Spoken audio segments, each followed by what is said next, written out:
Welcome to Helping Organizations Thrive. Today I have the wonderful pleasure of having Nicole van Baardwijk. Welcome, Nicole.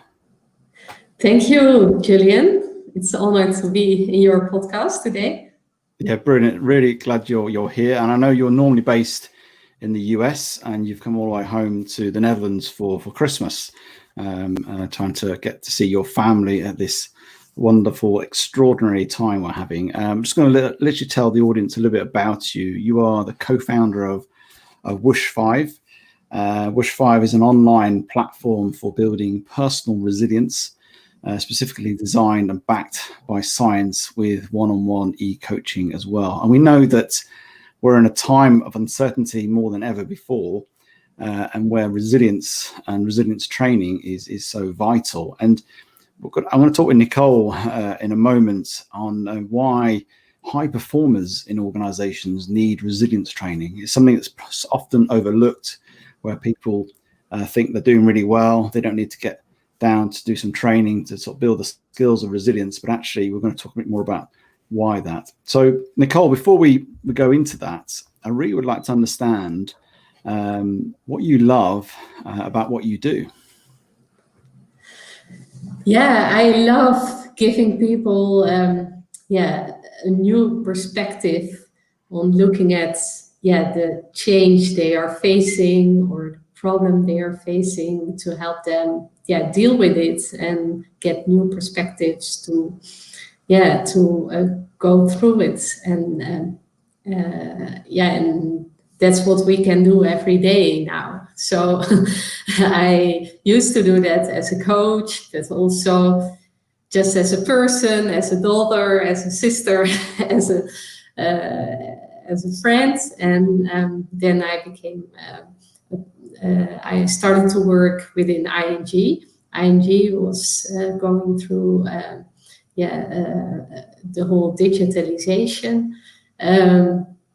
I was at that time in the organization working on resilience of all the people there to make it through the change.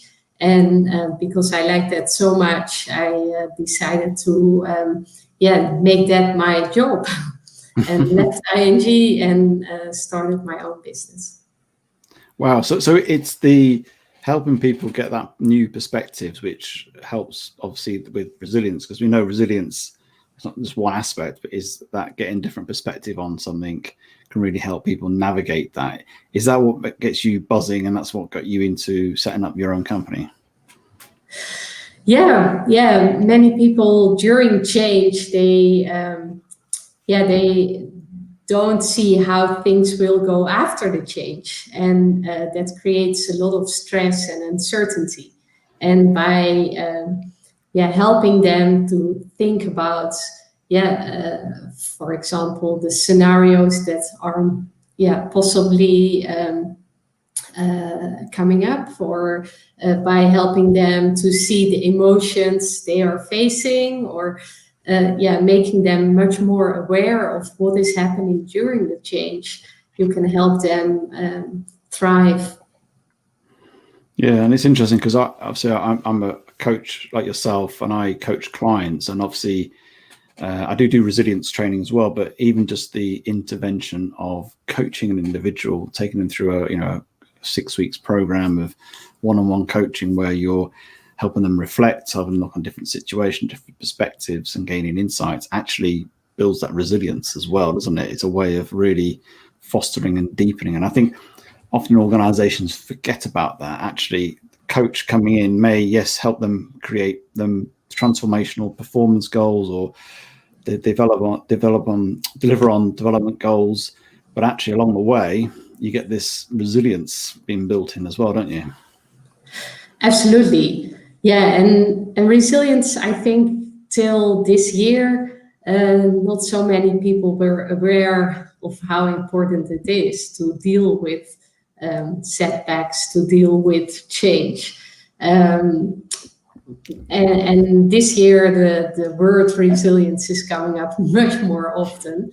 But we were busy with developing resilience already much earlier. we started to research in 2000 and looked at companies that were resilient over 20 years, so faced downturns and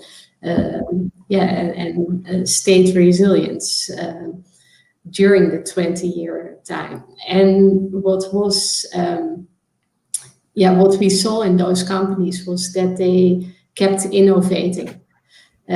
So they had and during downturns even they kept innovating and kept their people in an entrepreneurial mindset to deal with the setbacks, to deal with the difficulties of change.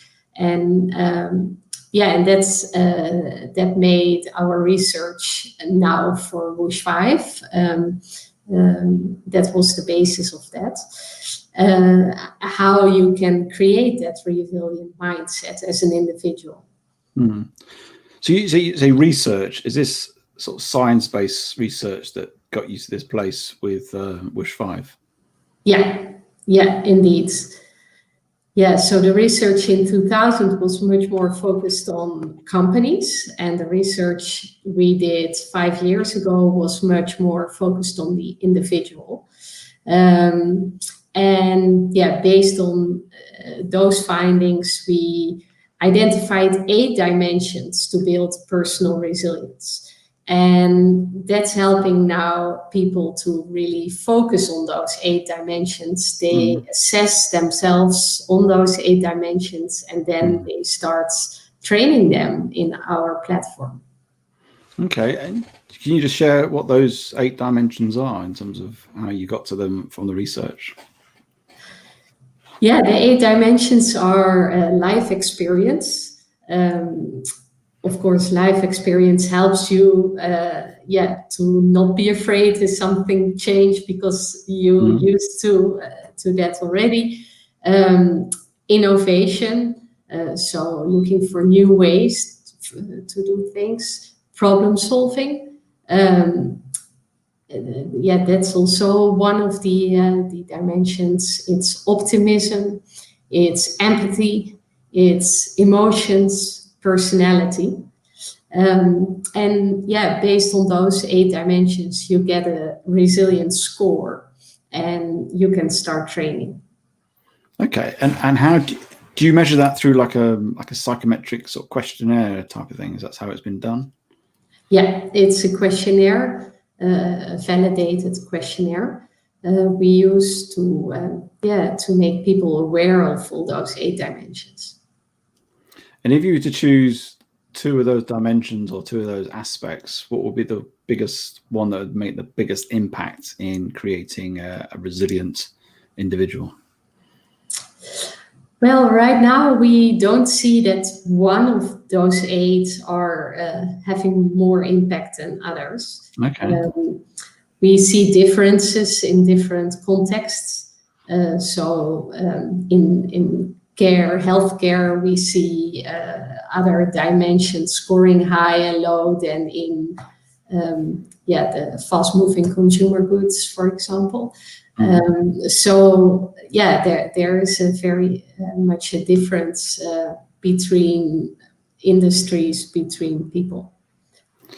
Okay, so it's important to almost have a holistic approach to the resilience in terms of building that with individuals or organizations. Yeah, and the interesting thing, I think, is that your personality profile doesn't change so much, but your resilience profile changes over time. Because if you're facing a lot of change or a lot of challenges at the same time, your resilience can go down. Whereas if you are on holidays, relaxed, and everything goes well in your life, then your resilience can be much higher. So it's something you have to keep focusing on to keep it in balance. And that's the interesting part of resilience, I think.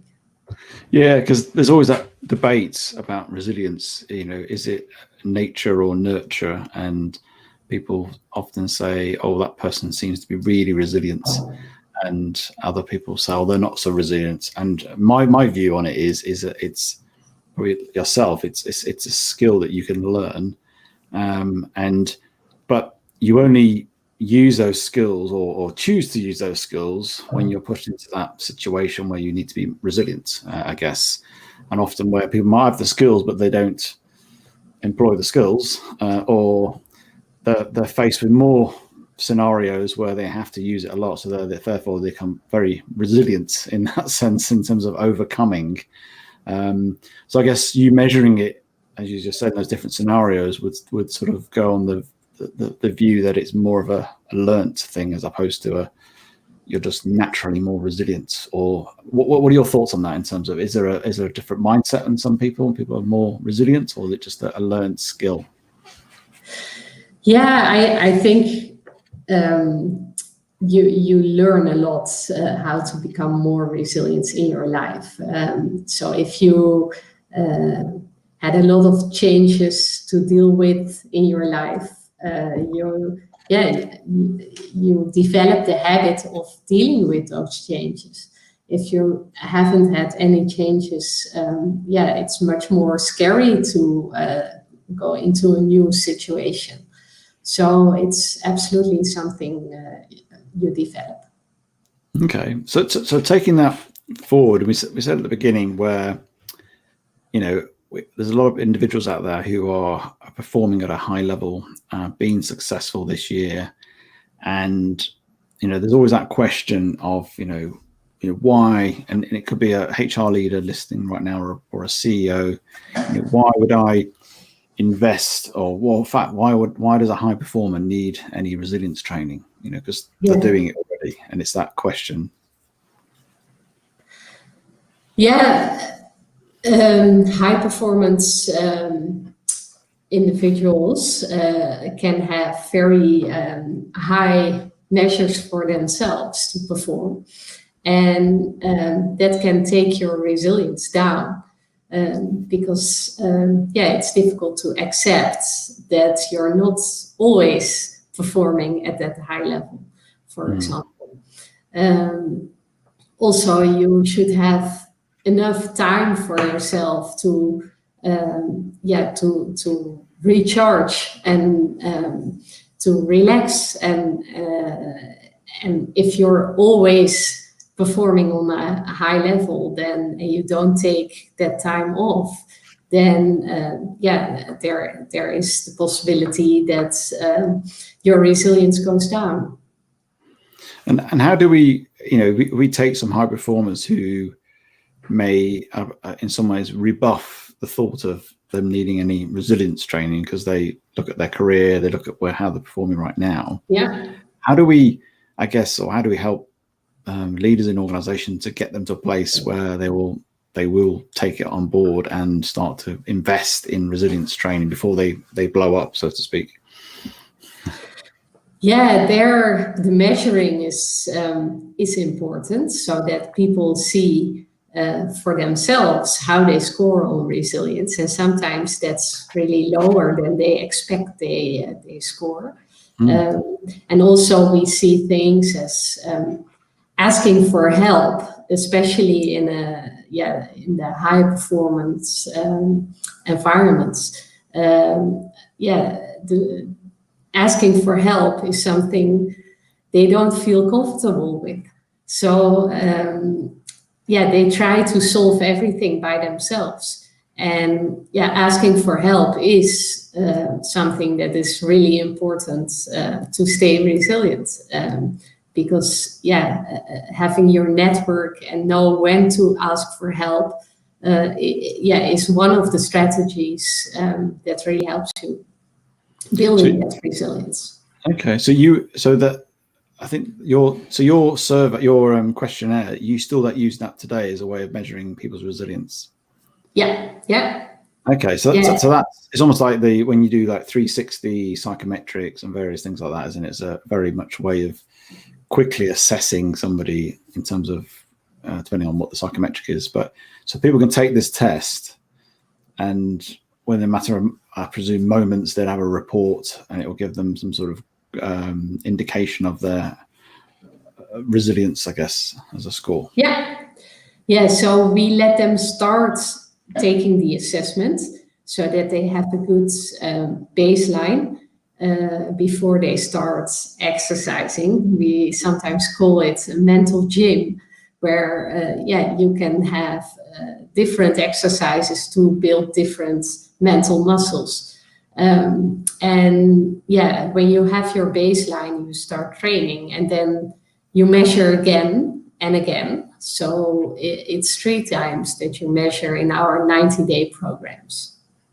Okay, so that's really helpful. I think because I think people like little tools and apps and things that give them numbers or graphics, don't they? Because there's a way of, rather than telling somebody you need to get more resilience, because how can anybody judge? Because it's just a slightly subjective view. But if everybody's taken a test and they realize for themselves there's certain areas where they're not quite hitting the spots, and I guess it's an understanding, I guess, the context why resilience is important as well, isn't it? So having a reason, a score might be low, but some people might say, well, so what? In some way, in that sense, why resilience is important. I guess that's part of the other educational piece, isn't it? Yeah, it is. Yeah, people have a lot of thinking habits they follow each time. And when you have your assessments on a dimension, then that gives you the possibility to stretch and to try other things. Because if you see, for example, that your empathy is low, and that's very much possible when you are very much focused on reaching your goals and delivering. So then your empathy can go down. You have less time for other people around you. But creating more time for that and asking other people, hey, how are you doing? And just connect can give you a lot of energy. So, but because you're not thinking about that yourself when you are busy and doing all your tasks, it's helpful when you see that you have to create time for the other dimensions you don't spend time on at this moment. That makes that you use much more of your mental muscles and that gives much better energy and gives you much more resilience. Yeah, it's interesting. The empathy one is fascinating, because when you're empathetic with somebody, firstly, you're not focused on yourself, you're more focused on another individual. And also, to be empathetic, you have to be a bit more in the moment and a bit more mindful. And we know mindfulness helps with resilience anyway. So actually, empathy is quite a really good one. Actually, when you see empathetic leaders, actually, they're a little bit more in the moment and present, and that's important, isn't it? And they're not all obsessed about their targets and their goals, but other people. And actually, there's a fact is when you're helping other people, again, that's another way of building your resilience because of the nature of being empathetic. So empathy is quite powerful. We talk about empathetic leadership, and you obviously got it as one dimension, which at first, when you said it at the start, it seemed an odd one to have in there, but actually, as I've thought it through, it's quite a powerful one to have in there, isn't it? Absolutely. Yeah, it's a very important one. But we see very low scores on that in high-performing companies. And that's interesting, I think. Because empathy is not just for the individual resilience, but empathy to other people makes cultures more empowering, more approachable, more open, and more dynamic. So it's not just a resilience type of. It's beyond that. It's empathetic leadership is vital, and being focused on the human and the value of people is so important as well, isn't it? Absolutely, yeah. And I think this Corona time is helping to build more empathy. We are all looking in. Yeah, well, we see that in the results, and we see. Okay, so are you because it's interesting. That's an interesting point, because I think there's a bit of it's some people have become more empathetic because of the nature of what's been going on, and then some people have been so lost in their own world and struggles as leaders or business owners, they've struggled to even help other people because they're so struggling with it all just to survive. So have you found your results, as in people's that's interesting, over time, as have people got more resilient, how's your results on your data come through? Yeah, that's people also have more understanding for each other's lives. For example, I think in the past, when a child was walking into a room during a Zoom, then that was annoying. And now people think like, yeah, it is difficult to have homeschooling going on while you're working at home. So I think, people start to think more about, the others, and also the conversation about that is starting, I think, much more being that people feel that they can talk more about how they are doing, how they are feeling. I think for a long time that was not possible in companies. Yeah, and do you have data over the last sort of year or so of results that have, in terms of people's empathy or their resilience scores, has that changed or gone worse or better, or? Yeah, we are working on a bigger research, so that will come in a month or so. But right now, we see in different segments different results. So we have to see how that works out. On average. But right now, I see a lot of differences in healthcare, for example, and more healthcare-related companies, and the bigger companies, the more the corporates and the entrepreneurs. There's a lot of difference. Yeah, no, sure, I appreciate that. That'd be good to have those a sight of those results. Actually, be quite interesting to see how people have fared. I always believe that, if you give people the opportunity to be an overcomer, as in put a challenge in the way, I think it builds resilience, or allows people to employ the skills of resilience. So just going back to those high performers, the ones who are, going really well and building sort of resilience. What one or two things they could do differently to help them once they're aware that they're perhaps not as resilient as they think, and what sort of things could they go away with if they listen to the show right now that would help them build some resilience? It all starts with the self-awareness, I think. So reflecting more on taking the time to reflect on those 8 dimensions and looking at how you are doing on those 8 can help you to try other paths. That's a very powerful one. Asking for help, as we talked about, is also very important. Dealing with stress, that's in the end, dealing with the uncertainty, that's in the end the most important thing. If you are aware of your emotions and you are aware of your situation, then it's easier to deal with it. Yes, no, and I think that self-awareness and circling back to empathy, circling back to mindfulness is really is vital really at this time. I think taking some moments out and to reflect. People get obsessed by doing stuff, and it's sometimes just good to be as opposed to doing.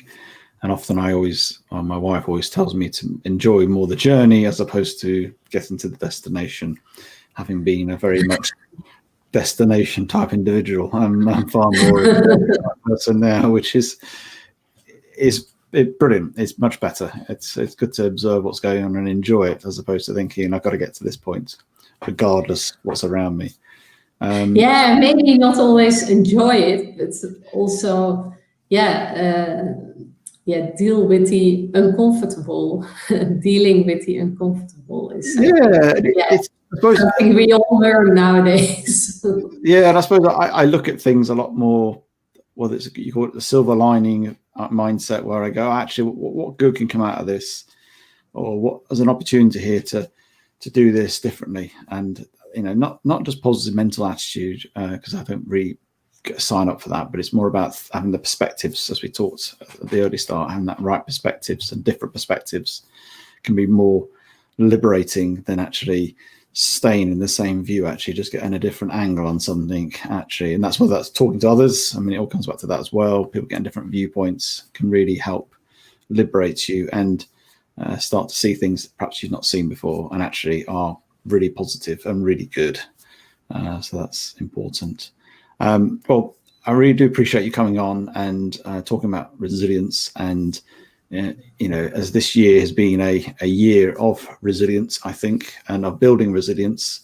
And I think I've been amazed at how people are resilient and have coped with some of the challenges of whether it's governmental things that have been put onto them or business aspects, and still continue into 2021 with all of this. So how can people get hold of you personally, but also a little bit about your company and how we can sort of connect and get more information about these the platforms that you use to build resilience? Yeah, we have a website, whoosh5.com, and that's in we have a network of coaches in the Netherlands, in the US, and in Singapore. And via the platform, you can buy a subscription, and as an individual, but also as companies, you can contact us via the information form there. And then we are very happy to give a demo of the platform and how that works. Brilliant. Excellent. Well, thank you for coming on the show, Nicole. I do appreciate your time and taking this time out to talk to me. Thank you very much, Julian. Hope to speak to you soon again.